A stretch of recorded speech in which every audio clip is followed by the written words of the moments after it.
हरे कृष्ण। मनुष्य को पुण्य के आचरण से सुख और पाप के आचरण से दुख होता है। संसार का प्रत्येक प्राणी अपने अनुकूल सुख की प्राप्ति और अपने प्रतिकूल दुख की निवृत्ति चाहता है। मानव की इस परिस्थिति से अवगत त्रिकालज्ञ भगवान और उनके भक्त ऋषि मुनियों ने वेद, पुराण, स्मृति और समस्त शास्त्रों को आत्मसात कर मानव के कल्याण हेतु सुख की प्राप्ति तथा दुख की निवृत्ति के लिए अनेक उपाय कहे हैं। उन्हीं उपायों में से व्रत और उपवास श्रेष्ठ तथा सुगम उपाय हैं। व्रतों के विधान करने वाले ग्रंथों में व्रत के अनेक अंगों का वर्णन देखने में आता है। उन अंगों का विवेचन करने पर दिखाई पड़ता है कि उपवास भी व्रत का ही एक प्रमुख अंग है। इसीलिए अनेक व्रतों के आचरण काल में उपवास करने का विधान देखा जाता है। भगवान को अति प्रिय तथा उनकी प्राप्ति हेतु ऐसा ही एक व्रत है एकादशी व्रत, जिसमें अन्न न ग्रहण करने का व्रत लिया जाता है और अधिक से अधिक समय भगवत स्मरण, चिंतन एवं कीर्तन में लगाया जाता है। और आज हम उसी एकादशी में से एक कामिका एकादशी के विषय में चर्चा करेंगे। ब्रह्मवैवर्त पुराण में युधिष्ठिर महाराज और भगवान श्री कृष्ण के संवाद में कामिका एकादशी का महात्म्य वर्णित है।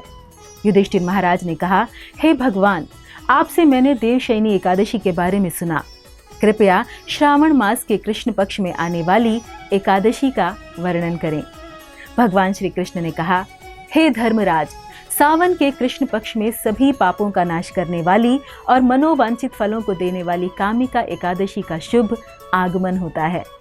पुरातन काल में जगत पिता ब्रह्मा से महर्षि नारद ने पूछा, सावन के कृष्ण पक्ष में किस एकादशी का आगमन होता है व उसका नाम क्या है, उसके प्रधान देव कौन है तथा इस व्रत को करने से कौन से पुण्य की प्राप्ति होती है। तब ब्रह्मा जी ने कहा, हे नारद, आपने समस्त ब्रह्मांड के हित का प्रश्न पूछा है।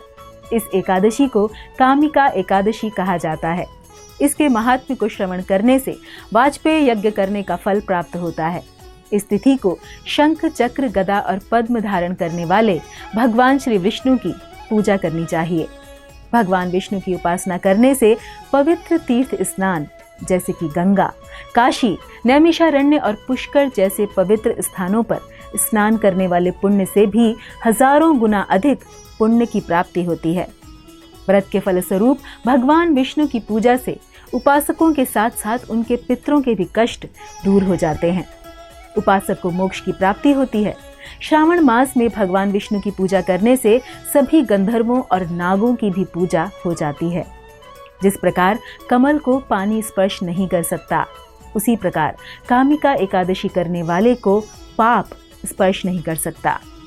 जो कोई भी तुलसी पत्र से भगवान श्री हरि की उपासना करता है, वह सभी पापों से मुक्त हो जाता है।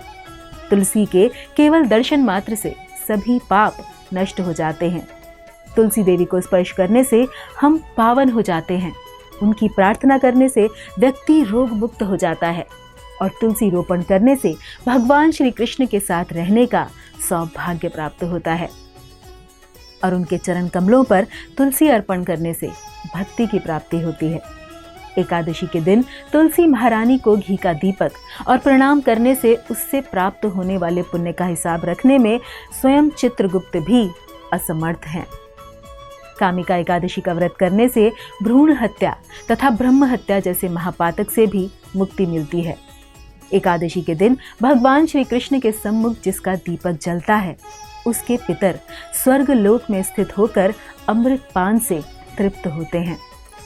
घी या तिल के तेल से भगवान के सामने दीपक जलाकर मनुष्य देह त्याग के पश्चात करोड़ों दीपकों से पूजित हो स्वर्ग लोक में निवास करता है। हे नारद, पाप से भयभीत मनुष्यों को इस कामिका एकादशी का व्रत अवश्य करना चाहिए। एकादशी व्रत से बढ़कर पापों के नाशों का कोई उपाय नहीं है।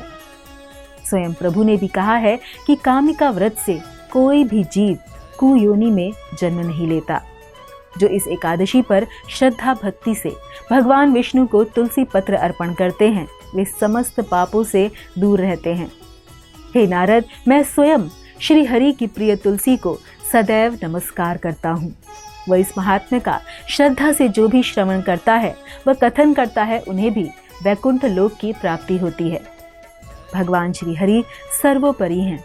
वे अपने भक्तों की निश्चल भक्ति से सहज ही प्रसन्न हो जाते हैं। तुलसी जी भगवान विष्णु की प्रिया हैं। भगवान श्री हरि हीरे मोती सोने चांदी से इतने प्रसन्न नहीं होते जितनी प्रसन्नता उन्हें तुलसी दल के अर्पण करने पर होती है। अतः एकादशी पर हमें भी व्रत रख भगवान श्री हरि को प्रसन्न करना चाहिए। तुलसी अर्पित कर सभी पापों से मुक्त होकर भक्ति के पथ पर आगे बढ़ने का प्रयास करना चाहिए। धन्यवाद। हरे कृष्ण।